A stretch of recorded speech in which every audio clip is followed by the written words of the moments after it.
It's kind of wild, but one of the most common and easily avoidable security flaws out there is basically the digital version of leaving your company's secret files on a public park bench. Today, we're going to dig into something called CWE-219.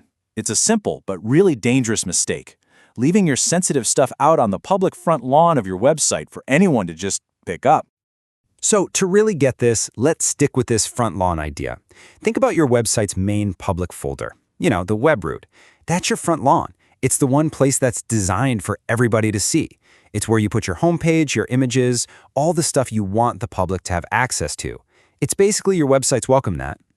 And that brings us to the big question that every single person running a website needs to ask. Are you accidentally leaving anything sensitive out on that lawn? I'm talking about stuff like database backups, config files with passwords still in them, or maybe that .env file that has all of your application's secrets. Okay, so let's give this problem its official name.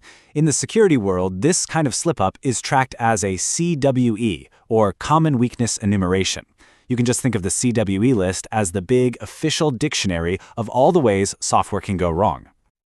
Now, this definition looks all formal and technical, right? But it's actually just a fancy way of describing our front lawn problem. It says the product, your website, is storing sensitive stuff under the web root without good access control. And that last part, untrusted parties, that's just a polite way of saying literally anyone on the internet could probably get to it. So yeah, at the end of the day, it's really that simple. CWE-219 is all about putting private things in a public place. And you know why this happens so often, honestly? Convenience. Maybe it was a quick backup you made while fixing a bug late at night and just forgot about. Convenience can be the absolute enemy of good security. Which leads us to the next logical question. What's the big deal? What actually happens when a bad actor finds one of these files? What's the real damage? Well, the number one thing that gets hit here is confidentiality. Plain and simple. Your secrets are not secret anymore. The keys to your kingdom, your business plans, the user data you promised to protect, poof, it's all out there for someone who should have never, ever seen it. And the official documentation is super blunt about it. It doesn't say attackers might get the data. It's not a theoretical thing. The risk is direct. When this weakness is there, attackers may obtain this data. And you can bet they will.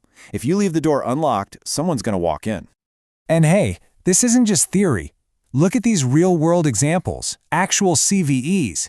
We're talking about cases where entire username and password files, full databases, and other critical info were just left wide open. Can you imagine an attacker just downloading a file with every single one of your users' credentials? For a lot of businesses, that's game over. Okay, so that sounds pretty terrifying. But here's the really good news. Preventing this is actually incredibly straightforward.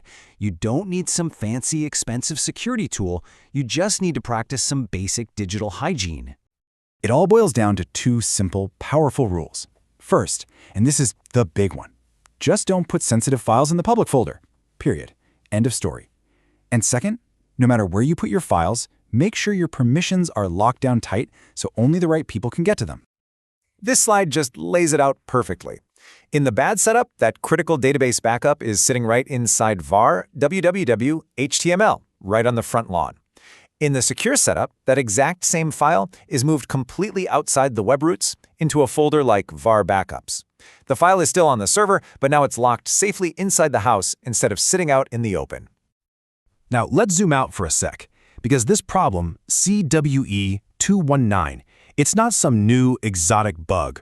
It's a classic example of a much bigger security blind spot that has been around for ages.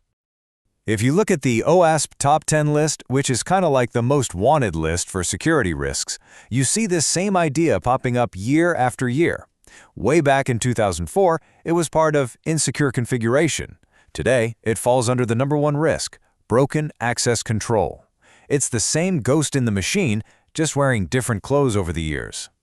So if you only remember one thing from all this, let it be this. Your web root is public. By design, by default, you have to treat it that way. Don't think of it as a private folder. Think of it like a giant public bulletin board in the middle of a busy city. And that leaves us with one final thought. This isn't just about giant companies. It applies to every single website out there, big or small. So the real question is for you. When was the last time you took a slow, careful walk around your own digital front lawn? just to see what you might have left lying around in plain sight.